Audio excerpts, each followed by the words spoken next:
अस्सलामुअलैकुम। Let's talk about patterns. हमने जो इंडिकेटर्स कवर करने थे वो हमने कर लिए, ठीक है। आपके पास जो बेसिक इंडिकेटर्स थे वो हमने सारे कवर कर लिए और जो आपको मोस्ट एफिशिएंट रिजल्ट्स प्रोवाइड करते थे। अब हम कुछ बात करेंगे पैटर्न्स की। जिस तरीके से हमारे पास इंडिकेटर्स होते हैं ना, लाइक इंडिकेटर्स तो आपके पास टेक्निकल स्टफ पे बेस करते हैं ना, like on the basis of price action. आपके पास जिस तरीके से प्राइस मूव करती है उस तरीके से आपके पास इंडिकेटर्स आपको उस बेसिस पे आपको रिजल्ट्स प्रोवाइड करते हैं। लेकिन हमारे पास एक और बहुत ज्यादा यूजफुल इंफॉर्मेशन होती है क्रिप्टो ट्रेडिंग में या स्टॉक्स ट्रेडिंग में, जिसको हम कहते हैं पैटर्न्स। तो हम कुछ पैटर्न्स को डिस्कस करेंगे और जिसकी बेसिस पे जो है ना वो हम मार्केट में कुछ डिसीजन लेंगे। अब सबसे पहले हम समझते हैं कि हमारे पास ये पैटर्न्स एक्चुअली में होते क्या। देखो, पैटर्न आपके पास ये चीज होती है कि फॉर एग्जाम्पल आपके पास प्राइस जो है ना वो बार बार अगर ये इस तरह का पैटर्न रिपीट कर रही है ना, लाइक बार बार ये इस तरह की मूवमेंट ले रही है, प्राइस अपवर्ड साइड पे आती है, करेक्शन लेती है और फिर अपवर्ड साइड पे जाती है, तो ये हमारे पास एक प्राइस एक्शन है। इसको हम पैटर्न कह देते हैं सिंपल वर्ड्स में। अब हमारे पास पैटर्न के डिफरेंट टाइप्स हैं। आज की वीडियो में हम जो है वो हेड एंड शोल्डर पैटर्न को डिस्कस करेंगे, जो आपने लाइक थाउजेंड्स ऑफ टाइम्स आपने सुना होगा मेरी वीडियोस में कि यार हमारे पास head and shoulder pattern form हो रहा है। हेड एंड शोल्डर पैटर्न की left shoulder, right shoulder, neck, breakout, ये सारी चीजें आपने सुनी होंगी। तो ये सारी चीजें हम आज के लेक्चर में कवर करेंगे। सबसे पहले हम बात करते हैं कि हेड एंड शोल्डर पैटर्न हमारे पास होता किस तरीके से। तो हेड एंड शोल्डर पैटर्न हमारे पास होता है ये इस तरीके से। हमारे पास होता है लेफ्ट शोल्डर, फिर हमारे पास होती है नेक और फिर उसके बाद हमारे पास होता है राइट शोल्डर। मैंने थोड़ा सा रफ ड्रॉ कर दिया है, मैं आपको दोबारा जो है ना वो ये इसको ड्रॉ करके दिखाता हूँ। ये हमारे पास हो गई नेक और ये हमारा हो गया राइट शोल्डर। ये हमारी क्या है, लेफ्ट शोल्डर, ये हमारी होगी नेक, ये हमारी हो गया राइट शोल्डर। ठीक हो गया। और इसको हम कहते हैं नेक लाइन और ये हमारे पास होती है बेस लाइन। ठीक हो गया। अब अच्छा, अब ये जो हमारे पास हेड एंड शोल्डर पैटर्न है ना, इसको ट्रेड करने के बहुत सारे तरीके हैं, ठीक है। लाइक मार्केट में आपको जो ट्रेडर्स बताएंगे या टेक्निकल एनालिस्ट बताएंगे, वो कुछ आपको टेक्निकल एनालिस्ट यहां से ट्रेड एंट्री प्रोवाइड करेंगे, कुछ आपको यहां से कहेंगे रिकमेंड करेंगे, कुछ आपको यहां से रिकमेंड करेंगे। तो ये डिफरेंट टाइप्स है इसको मार्केट में इसकी एंट्री लेने की। मैं आपको एक जो है ना वो लाइक एक स्ट्रेटेजिक वे में आपसे शेयर करूंगा जिसके थ्रू आप हेड एंड शोल्डर पैटर्न को लाइक सेफली ट्रेड कर सकते हो, जिससे आपको लॉस का डर जो है ना वो आपका मिनिमम होगा। ठीक हो गया। अच्छा, सबसे पहले तो आपने करना यह है कि आपने ऑब्जर्व करना है कि आपके पास पैटर्न की फॉर्मेशन हो, आपको पता चले कि यार पैटर्न फॉर्म भी हो रहा है या नहीं हो रहा। तो वो किस तरीके से आप ऑब्जर्व करते हो। सबसे पहले आपके पास जो प्राइस मूवमेंट होगी ना वो ये आपके पास कुछ इस तरीके से आपके पास जो है वो आपका लेफ्ट शोल्डर फॉर्म होगा। लाइक ये बिल्कुल परफेक्टली फॉर्म नहीं होगा, इसकी फॉर्मेशन आपके पास कुछ ये इस तरीके से होगी, ये इस तरह से। अब ये आपने एज्यूम करना है कि भाई ये मेरा जो है ना वो लेफ्ट शोल्डर मेरा फॉर्म हो गया, ठीक है। अभी तक आपने कोई डिसीजन नहीं लेना क्योंकि अभी तक आपके पास मार्केट में हेड एंड शोल्डर पैटर्न की कोई भी कंफर्मेशन नहीं है। आपने किस चीज का वेट करना है, आपने वेट करना है एक न्यू हाई फॉर्म होने का। ठीक हो गया। अब ये न्यू हाई हमारी क्या चीज है, हमारी नेक। अब ये नेक की करेक्शन हमारी कहां तक आनी चाहिए, हमारी बेस तक, हमारे लेफ्ट शोल्डर के बॉटम तक। मतलब ये इस प्राइस टैग तक आपकी प्राइस आनी चाहिए।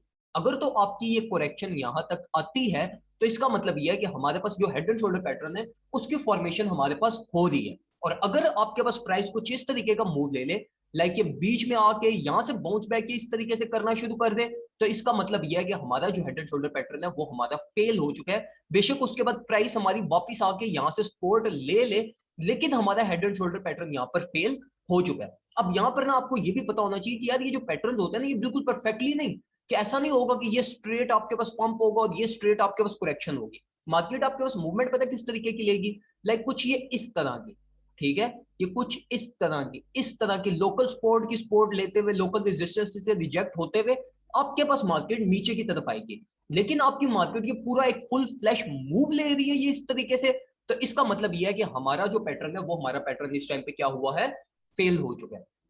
अच्छा, ये यहां तक अब आपको समझ आ गई। अब फॉर एग्जांपल आपके पास प्राइस ना ये इस तरह मूव करती करती आपके पास क्या हुआ, उसने अपनी नेक को कंप्लीट कर दिया। अब नेक की कंप्लीशन पे ना हेड एंड शोल्डर पैटर्न ना, लाइक आपको ये चीज पता होनी चाहिए कि अब आपने कंफर्मेशन किस तरीके से करनी है। अब जो कंफर्मेशन होती है ना हमारे पास ट्रेडिंग में, जिस तरीके से आपको पता चलता है कि यार मार्केट आइदर हमारी ये यहाँ से बाउंस बैक करेगी भी या नहीं करेगी, यहाँ से फील्ड टेस्टिंग लेके नीचे की तरफ तो नहीं आ जाएगी हमारे पास, तो ये हमारी कंफर्मेशन होती है कंसोलिडेशन से। अब आपकी जब मार्केट यहां तक आएगी ना, तो आपकी मार्केट ये इस रेंज पे कुछ हल्का फुल्का कंसोलिडेट करेगी, ठीक है। अब ये जो कंसोलिडेशन होती है ये आपकी कंफर्मेशन होती है कि हाँ भाई अब यहां से मार्केट मोमेंटम बिल्ड कर रही है और अब हम एक्सपेक्ट कर सकते हैं कि मार्केट आपका राइट शोल्डर फॉर्म करने की तरफ जा सकती है। तो जब अगर आपके पास यहाँ पे कंसोलिडेशन प्रोड्यूस होना स्टार्ट हो जाए तो ये आपके पास सिग्नल है जिसकी बेसिस पे आपने मार्केट में एंट्री लेनी है और आपका स्ट्रेट फॉरवर्ड टारगेट क्या होगा, आपका नेक लाइन, जो हमारी नेक लाइन तक हमारी प्राइस है, यहां से आपने मार्केट में एंट्री लेनी है और आपने अपने प्रॉफिट टेकिंग टारगेट अपना आपने कहां पे रखना है, यहाँ पर। ठीक हो गया। अच्छा, अब यहां से आपके पास मार्केट दोबारा आपके पास करेक्शन लेती है, ठीक है। अब अगर फॉर एग्जांपल आपने जो है ना वो ये इस एरिया से आपने मार्केट में एंट्री ली, एंट्री लेने के बाद प्राइस आपके पास चलेगी आपकी नेक लाइन तक। अब ये नेक लाइन पे ना आपने सेम चीज को ऑब्जर्व करना है कि अगर मार्केट आपकी यहाँ पर जो है वो कंसोलिडेट होना स्टार्ट हो गई है रेजिस्टेंस के करीब, हमारी नेक लाइन के करीब, तो इसका मतलब यह है कि मार्केट यहाँ से अपना मोमेंटम वीक कर रही है और हमारा जो राइट शोल्डर है वो बिल्कुल परफेक्टली फॉर्म होने वाला है। तो इस पॉइंट पे आप आकर क्या कर सकते हो, आप अपनी लॉन्ग पोजीशन को क्लोज कर सकते हो और यहां से आप मार्केट को शॉर्ट कर सकते हो और जिसका आपका target all the way down आपका क्या होना चाहिए, आपकी बेस, आपके पैटर्न की बेस प्राइस। तो आपके पास हेड एंड शोल्डर पैटर्न के अकॉर्डिंगली जो मैंने आपको रिकमेंड किया, आपने कौन सी दो एंट्रीज को कंसीडर करना है, एक ये इस एंट्री को और एक आपने इस एंट्री को। आपने ये इस पैटर्न के ब्रेकआउट को, इसको आपने बिल्कुल भी ट्रेड नहीं करना, चाहे वो आपके पास bullish head and shoulder pattern हो या आपके पास bearish head and shoulder pattern हो। अब ये जो हमारे पास हेड एंड शोल्डर पैटर्न है इसको हम कहते हैं bearish head and shoulder pattern, जिसके रिजल्ट में ये ब्रेकआउट के बाद प्राइस आपके पास ये पैटर्न की लेंथ जितनी नीचे की तरफ आपके पास क्या करती है, ब्रेक डाउन करती है। लेकिन आपने ब्रेक डाउन को कंसीडर नहीं करना, क्योंकि हेड एंड शोल्डर पैटर्न के हमारे पास जितने भी ऑलमोस्ट ब्रेक डाउन होते हैं वो हमारे पास फेक ब्रेक डाउन होते हैं और मार्केट ये पूरे परफेक्टली अपने टारगेट्स को हिट भी नहीं करती और अपने टारगेट्स को इनकम्प्लीट किए हुए मार्केट रिवर्सल ले लेती है। तो ये एक डेंजरस साइन होता है कि अगर आप जो है वो ब्रेकआउट को ट्रेड करो। हाँ, अगर आपके पास bullish head and shoulder pattern form हो रहा हो तो उसके ब्रेकआउट को आप ट्रेड कर सकते हो, क्योंकि उसमें आप स्टॉप लॉस लगा सकते हो, आप मार्केट में कुछ स्ट्रेटेजिक वे यूज करके आप मार्केट में अपनी ट्रेड को चलने दे सकते हो। लेकिन फॉर बिरिश केस आपने ब्रेकआउट का वेट नहीं करना और आपने एक ये एंट्री लेनी है और एक ये एंट्री लेनी है। इस लॉन्ग पोजीशन का टारगेट आपका ये नेक लाइन होना चाहिए और यहां से जो आपने शॉर्ट पोजीशन ओपन करनी है उसका टारगेट आपका ये बेस लाइन होना चाहिए।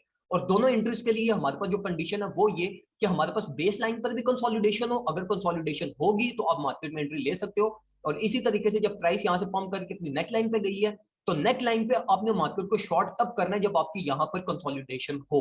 अगर आपकी कंसोलिडेशन यहाँ पर नहीं होती तो आपने मार्केट में एंट्री नहीं ले। ठीक हो गया। अब हम कुछ बात करते हैं bullish head and shoulder pattern के बारे में। अब जो हमारे पास bullish head and shoulder pattern होता है ना, जिसको हम inverse head and shoulder pattern भी कहते हैं, वो हमारे पास कुछ ये इस तरीके का होता है। ठीक हो गया।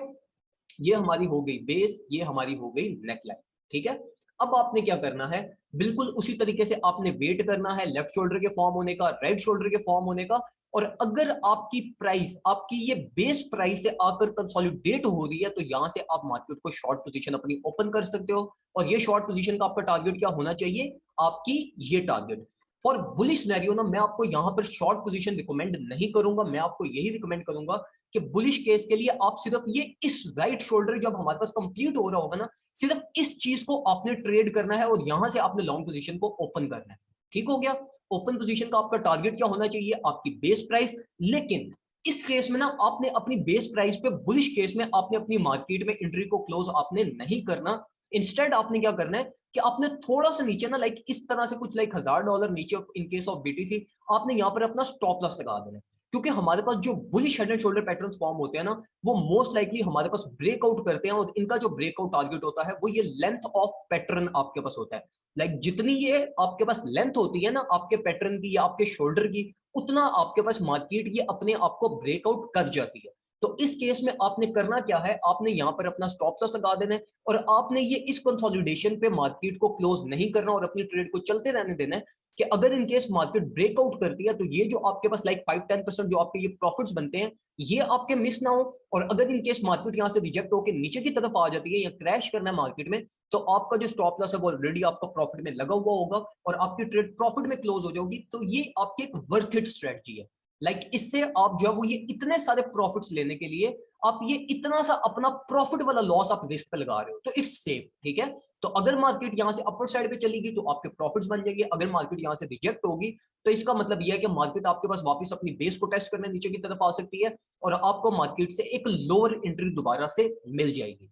तो ये हमारे पास होता है head and shoulder pattern. Simple simple patterns है, इन पैटर्न्स को आपने कॉम्प्लेक्स नहीं बनाना, जिस तरीके से मैंने आपको एक्सप्लेन किया है इसी तरीके से आपने इनको ट्रेड करना है। इसमें कोई आपने स्ट्रेटजी, कोई आपने इसके अंदर रॉकेट साइंस नहीं इंप्लीमेंट करनी। इन पैटर्न्स को आप जितना कॉम्प्लेक्स करोगे ना, ये आपको उतने फॉल्स रिजल्ट देंगे। आपने इनको सिंपल रखना है। लाइक ये हमारे पास अगर head and shoulder pattern form हो रहा है तो बस हमें पता है यार कि हमारी ये नेक लाइन ये है, तो एंट्री हमने यहाँ से लेनी है। हमारा जो है वो बेस लाइन ये है, तो हमने अपनी प्रॉफिट सिक्योरिंग यहाँ पे करनी है, ठीक है। अगर आप इसमें कुछ साइंस लड़ाओगे कि यार थोड़ी सी नीचे से मार्केट में एंट्री ले लूं या थोड़ी सी ऊपर से ले लूं, तो ये चीज आपने इसमें नहीं करनी। अगर मार्केट आपके पास नीचे की तरफ चली गई है तो ये इसका मतलब ये है कि आपके पास हेड एंड शोल्डर पैटर्न आपका फेल हो गया, अगर आपकी यहाँ पर कंसोलिडेशन नहीं प्रोड्यूस हुई।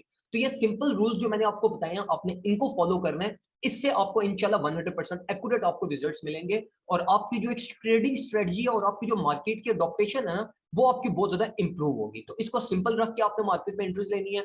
इस पे आपने कोई कॉम्प्लेक्सिटी यूज नहीं करनी। हाँ, ये चीज आप कर सकते हो कि आप फॉर एग्जांपल ये इस इंडिकेटर इस पैटर्न को यूज कर रहे हो, तो इसके कंपैरेटिवली आप आरएसआई का एक्शन देख लो, आप प्राइस एक्शन को देख लो, आप इंडिकेटर्स को देख लो कि इंडिकेटर्स आपको क्या रिजल्ट दे रहे हैं। तो उनको आप कंबाइनली इसके साथ इंप्लीमेंट कर सकते हो, लेकिन इस पैटर्न स्पेसिफिकली में आपने कोई भी जो है ना वो इंटीग्रेशन, कोई भी कॉम्प्लेक्सिटी या कोई भी इसके अंदर आपने अपनी साइंस नहीं लड़ानी, क्योंकि ये आपके पास पैटर्न स्ट्रेट फॉरवर्ड होते हैं, जिसको इंस्टीट्यूशंस भी फॉलो करते हैं, ट्रेडर्स भी फॉलो करते हैं और मार्केट भी फॉलो करती है। तो ये मोस्ट लाइकली जब आपके पास प्ले होते हैं तो ये 100% आपके पास प्ले होते हैं, और अगर ये प्ले ना हो तो ये 100% आपके पास फ्लॉप हो जाते हैं। तो इसलिए आपने सिंपल स्ट्रेटजी इसकी इंप्लीमेंट करनी है। आपने इसमें कोई कॉम्प्लेक्सिटी नहीं जानी। जो मैंने आपको कंसोलिडेशन की कंडीशन बताई है, और जो जो एरियाज मैंने आपको बुलिश और बिरिश केस के लिए मैंने आपको बताई है कि जहां जहां से आपने मार्केट में एंट्री लेनी है, सिर्फ उसी एरिया को ट्रेड कीजिएगा। यही सेफेस्ट वे है जिससे आपके मार्केट में मैक्सिमम प्रॉफिट्स बन सकते हैं। तो ये थी हमारे पास हेड एंड शोल्डर पैटर्न। इंशाल्लाह आपसे मुलाकात होगी नेक्स्ट वीडियो में, जिसमें हम फर्दर ऑन न्यू पैटर्न को हम डिस्कस करेंगे। दुआ में मुझे याद रखिएगा, अपना ख्याल रखिए। अल्लाह हाफिज।